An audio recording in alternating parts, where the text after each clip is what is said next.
அருமையானவர்களை, எம்மை நினைத்து நம்முடைய ஈடேற்றத்திற்காக வேண்டி 1400 வருடங்களுக்கு முன்னாலேயே துஆ செய்தவர்கள் முஹம்மது ஸல்லல்லாஹு அலைஹி வஸல்லம் அவர்கள் இந்த உம்மத்தினருக்காக வேண்டி, இந்த சமுதாயத்தினருக்காக வேண்டி ஹஜ்ரத் ஸல்லல்லாஹு அலைஹி வஸல்லம் அவர்கள் பல தருணங்களிலே துஆ செய்திருக்கிறார்கள். அல்ஹம்துலில்லாஹி ரப்பில் ஆலமீன், அஸ்ஸலாத்து வஸ்ஸலாமு அலா ரசூலில்லாஹி அம்மா பஅத். கண்ணியத்திற்குரிய இறைவனின் நல்லடியார்களே, அல்லாஹ்வின் சாந்தியும் சமாதானமும் என்றென்றும் நம் அனைவர் மீதும் உண்டாவதாக. அல்லாஹ் சுப்ஹானஹு வ தஆலா நமக்கு அதிகமான அருட்கொடைகளை, நிஅமத்துகளை செய்திருக்கிறான். அந்த அருட்கொடைகளில் மிக முக்கியமானது 2 அருட்கொடைகள். அது நம்முடைய 2 கண்களைப் போல மிகவும் பெருமதி மிக்கவை, விலை மதிப்பற்றவை. அருமையானவர்களே, முதலாவது அல்லாஹ் சுப்ஹானஹு வ தஆலா நம்மை முஸ்லிம்களாக ஆக்கியிருக்கிறான், இஸ்லாத்துடைய பாக்கியத்தை தந்திருக்கிறான். இரண்டாவது, முஹம்மது ஸல்லல்லாஹு அலைஹி வஸல்லம் அவர்களுடைய உம்மத்தாக அல்லாஹ் எங்களை ஆக்கியிருக்கிறான். இது யாருக்கும் கொடுக்கப்படாத மிகப்பெரிய பாக்கியம். அருமையானவர்களே, ஹஜ்ரத் ரசூலுல்லாஹி ஸல்லல்லாஹு அலைஹி வஸல்லம் அவர்கள் இறுதி நபி. நபி அவர்களுக்கு பிறகு எந்த ஒரு நபியும் வரப்போவது கிடையாது. இதே போலத்தான் நாம் இறுதி உம்மத்தினர், இறுதி சமுதாயத்தினர். எங்களுக்கு பிறகு எந்த ஒரு சமுதாயமும் வரப்போவது கிடையாது. கியாமத்துடைய நாள் வரை வரக்கூடிய எல்லா மனிதர்களுக்கும் இறை தூதர் முஹம்மது ஸல்லல்லாஹு அலைஹி வஸல்லம் அவர்கள் தான். அருமையானவர்களே, முஹம்மது ஸல்லல்லாஹு அலைஹி வஸல்லம் அவர்கள் பிறந்த மாதமாகிய ரபியுல் அவ்வலிலே நாங்கள் இருந்து கொண்டிருக்கிறோம். முழு உலகத்திலும் முஹம்மது ஸல்லல்லாஹு அலைஹி வஸல்லம் அவர்களுடைய புகழ் பாடப்பட்டு கொண்டிருக்கிறது. இந்த ஸல்லல்லாஹு அலைஹி வஸல்லம் அவர்களுடைய வாழ்க்கையே ஒரு ஆச்சரியம். கண்ணியமானவர்களே, ஒவ்வொரு நிமிடமும் தன்னுடைய சமூகத்தினருடைய ஈடேற்றத்திற்காக வேண்டி வாழ்ந்தவர்கள் முத்தான முஹம்மது ஸல்லல்லாஹு அலைஹி வஸல்லம் அவர்கள். எங்களை நினைத்து ஒவ்வொரு தொழுகைக்கு பின்னாலும், ஒவ்வொரு சந்தர்ப்பங்களிலும், ஒவ்வொரு தருணங்களிலும் அல்லாஹ்விடத்திலே பாவமன்னிப்பு தேடியவர்கள் ஸல்லல்லாஹு அலைஹி வஸல்லம். பல சந்தர்ப்பங்களில் ஹஜ்ரத் ஸல்லல்லாஹு அலைஹி வஸல்லம் நம்முடைய ஈடேற்றத்திற்காக வேண்டி துஆ செய்திருக்கிறார்கள். பைஹக்கியுடைய ரிவாயத் வருது. அப்பாஸ் இப்னு மிர்தாஸ் ரலியல்லாஹு அன்ஹு அறிவிக்கிறாங்க, ஹஜ்ஜத்துல் வதாவுடைய சந்தர்ப்பத்தில் 9வது நாள், துல்ஹிஜ்ஜாவுடைய 9வது நாள், அரஃபாவுடைய தினம். இந்த அரஃபாவுடைய தினத்தில் ஹஜ்ரத் ஸல்லல்லாஹு அலைஹி வஸல்லம் அவர்கள் அதிகமாக அல்லாஹ்விடத்திலே தன்னுடைய உம்மத்தினருடைய பிழை பொறுப்புக்காக வேண்டி, ரஹ்மத்துக்காக வேண்டி துஆ கேட்டார்கள். யா அல்லாஹ், என்னுடைய உம்மத்தினருடைய பாவங்களை மன்னித்து விடு, அவர்களுக்கு இரக்கம் காட்டு. ஃபஅக்ஸர துஆ, இந்த துஆவை அதிகப்படுத்தினார்கள். இந்த சந்தர்ப்பத்தில் அல்லாஹ் சுப்ஹானஹு வ தஆலா ஹஜ்ரத் ஸல்லல்லாஹு அலைஹி வஸல்லம் அவர்களுக்கு பதிலளிக்கிறான். இன்னி கத் ஃபஅல்து, நீங்கள் கேட்ட துஆவை நான் ஏற்றுக்கொண்டேன், நான் அதை செய்துவிட்டேன். ஆனால் இல்லா துல்ம பஅதிஹிம் பஅதா, ஆனால் சிலருக்கு செய்யக்கூடிய அநியாயத்தை நான் மன்னிக்க மாட்டேன் என்று அல்லாஹ் சுப்ஹானஹு வ தஆலா சொன்னான். ஆனால் அருமையானவர்களே, இரக்கமுள்ள ஸல்லல்லாஹு அலைஹி வஸல்லம் அதையும் விட்டு வைக்கவில்லை. அல்லாஹ்விடத்திலே சொன்னார்கள், யா அல்லாஹ், அநியாயம் செய்யப்பட்டவனுக்கு அந்த அநியாயத்தை விட சிறந்த கூலியை கொடுப்பதற்கு நீ சக்தி பெற்றவன். இதே போல அநியாயக்காரனை மன்னிப்பதற்கும் நீ சக்தி பெற்றவன். யா அல்லாஹ், அந்த இருவரையும் மன்னித்து விடு ரப்பே என்று ஸல்லல்லாஹு அலைஹி வஸல்லம் அந்த அரஃபாவுடைய நாள் துஆவிலே ஈடுபட்டார்கள். ஆனால் அருமையானவர்களே, அந்த சந்தர்ப்பத்திலே அல்லாஹ் சுப்ஹானஹு வ தஆலா நபி அவர்களுக்கு பதிலளிக்கவில்லை. ஆனாலும் ஸல்லல்லாஹு அலைஹி வஸல்லம் விடவில்லை. பிறகு முஸ்தலிஃபாவுடைய சந்தர்ப்பத்தில் முஸ்தலிஃபாவிலே தங்கும் பொழுது ஹஜ்ரத் ஸல்லல்லாஹு அலைஹி வஸல்லம் அவர்கள் மீண்டும் அல்லாஹ்விடத்திலே கையேந்துகிறார்கள். யா அல்லாஹ், அவர்களுடைய பாவங்களையும் மன்னித்து விடு, என்னுடைய உம்மத்தினரை பரிசுத்தமாக ஆக்கிரு யா அல்லாஹ் என்று சொன்னதும் அல்லாஹ் சுப்ஹானஹு வ தஆலா நபி அவர்களுக்கு பதிலளிக்கிறான், நான் அவர்களுடைய பாவங்களையும் மன்னித்து விட்டேன் என்பதாக. இந்த சந்தர்ப்பத்தில் ஸல்லல்லாஹு அலைஹி வஸல்லம் அவர்கள் தபஸ்ஸம, புன்முறுவல் பூத்தார்கள். இதை பார்த்த சஹாபாக்கள் நபி அவர்களை பார்த்து, அல்லாஹ்வின் தூதரே, வளமைக்கு மாற்றமாக நீங்கள் புன்முறுவல் பூத்தீர்களே, அதற்கு என்ன காரணம் என்று சொன்னதும், நான் அல்லாஹ்விடத்திலே துஆ கேட்கும் பொழுது அல்லாஹ்வுடைய விரோதியாகிய இந்த ஷைத்தான் அல்லாஹ் துஆவை கபூல் செய்துவிடக் கூடாது என்பதாக அவன் நினைத்து காத்து கொண்டிருந்தான். எப்பொழுது அல்லாஹ் இந்த அநியாயம் செய்யக்கூடியவன், செய்யப்பட்டவருடைய பாவங்களையும் மன்னித்து விட்டேன் என்று அல்லாஹ் சொன்னானோ, மண்ணை தலையிலே போட்டு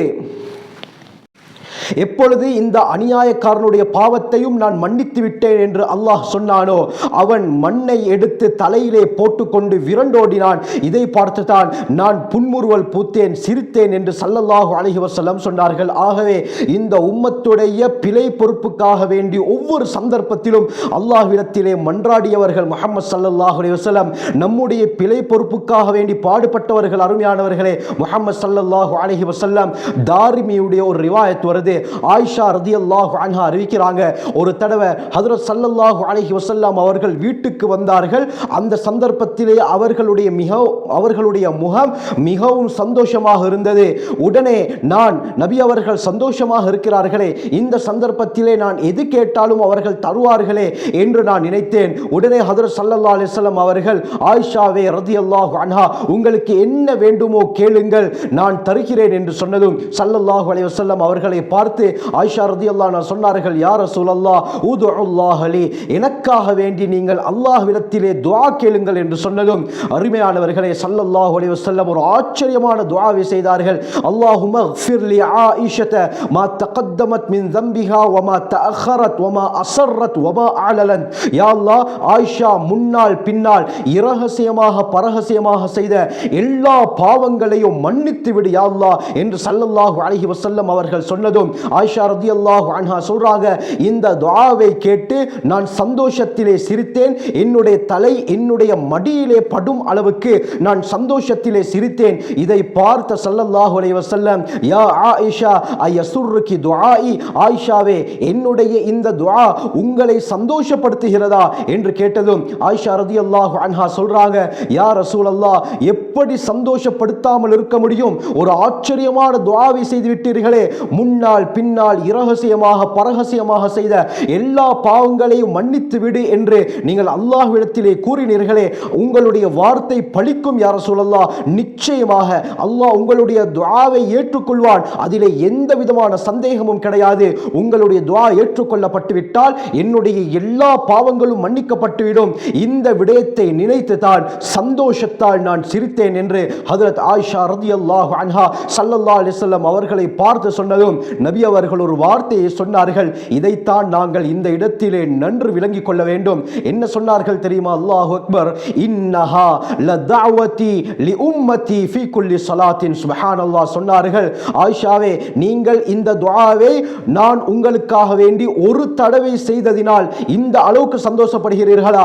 இன்னஹா லதஅவதி, இந்த துஆவை உங்களுக்கு நான் எந்த துஆவை செய்தேனோ இந்த துஆவை தான் என்னுடைய உம்மத்தினருக்காக வேண்டி, என்னுடைய உம்மத்திலே இருக்கக்கூடிய ஒவ்வொருவருக்காக வேண்டி ஒவ்வொரு தொழுகைக்கு பின்னாலும் நான் செய்கிறேன் என்றார்கள் ஸல்லல்லாஹு அலைஹி வஸல்லம். ஃபர்தான நஃபிலான முன்பின் சுன்னத்துகள் எந்தெந்த தொழுகையை எல்லாம் ஸல்லல்லாஹு அலைஹி வஸல்லம் தொழுவார்களோ எல்லா தொழுகைக்கு பின்னால் இந்த துஆவை தான் நான் செய்கிறேன் என்று ஸல்லல்லாஹு அலைஹி வஸல்லம் ஆயிஷா ரலியல்லாஹு அன்ஹா அவர்களை பார்த்து சொன்னார்கள். இந்த அளவுக்கு தன்னுடைய உம்மத்தின் மீது பாசம் கொண்டவர்கள் முஹம்மது ஸல்லல்லாஹு அலைஹி வஸல்லம் கியாமத் நாள் வரை வரக்கூடிய தன்னுடைய சமூகத்தாருடைய பிழை பொறுப்புக்காக வேண்டி அப்பொழுதே ஸல்லல்லாஹு அலைஹி வஸல்லம் ஒவ்வொரு தொழுகைக்கு பின்னால் துஆ கேட்டிருக்கிறார்கள் என்றால் இவர்களை விட நம்முடன் இரக்கமுள்ளவர்கள் வேறு யார் இருக்க முடியும்? அருமையானவர்களே, இந்த உலகத்திலே இரக்கத்திற்கு உதாரணம் காட்டுவது தாயைத்தான், தந்தையைத்தான். ஆனால் மறுமையுடைய நாளிலே இந்த தாய், இந்த தந்தை,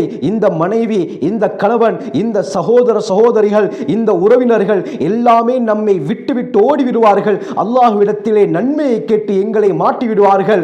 அந்த நேரத்திலே எங்களுக்காக வேண்டி பாடுபடக்கூடிய ஒரே மனிதர் முஹம்மது ஸல்லல்லாஹு அலைஹி வஸல்லம் அவர்கள் மட்டும் தான். அருமையானவர்களே, அந்த மறுமையுடைய நாளிலே யாருமே எமக்கு உதவி செய்ய மாட்டார்கள். அந்த சந்தர்ப்பத்திலும் உம்மத்தி சல்லிம் உம்மத்தி சல்லிம் உம்மத்தி, சிராத் பாலத்திலே நபி அவர்களுடைய உம்மத் கடக்கும் பொழுதே நபி அவர்கள் அல்லாஹ்விடத்திலே மன்றாடுவார்கள், யா அல்லாஹ் என்னுடைய உம்மத்தினருக்கு ஈடேற்றத்தை கொடுத்து விடுவாயாக, என்னுடைய உம்மத்தினருக்கு ஈடேற்றத்தை கொடுத்து விடுவாயாக, தேம்பி தேம்பி அழுவார்கள். இந்த அளவுக்கு எல்லா சந்தர்ப்பங்களிலும் தன்னுடைய முழு வாழ்க்கையும் உம்மத்துக்காக வேண்டிய அர்ப்பணிப்பு செய்தவர்கள் ஸல்லல்லாஹு அலைஹி வஸல்லம். சக்கராத்ல கூட தன்னுடைய உம்மத்தை நினைத்த மாமனிதர் ஸல்லல்லாஹு அலைஹி வஸல்லம்.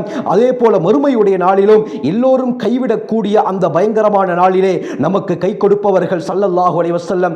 ஆகவே இப்படியாப்பட்ட மகானுடைய உம்மத்தினராக அல்லாஹ் எங்களை ஆக்கியிருக்கிறான். எனவே நாங்கள் அதிகமாக அந்த ஸல்லல்லாஹு அலைஹி வஸல்லம் அவர்களின் மீது ஸலவாத்து சொல்லுவோம். அவர்களுடைய வாழ்க்கையை நம்முடைய வாழ்க்கையாக மாற்றிக்கொள்வோம். நிச்சயமாக நபி அவர்களை பின்பற்றுவதனால் அல்லாஹுடைய இரக்கமும் எங்களுக்கு கிடைக்கிறது, அவனுடைய பாவ மன்னிப்பும் கிடைக்கிறது.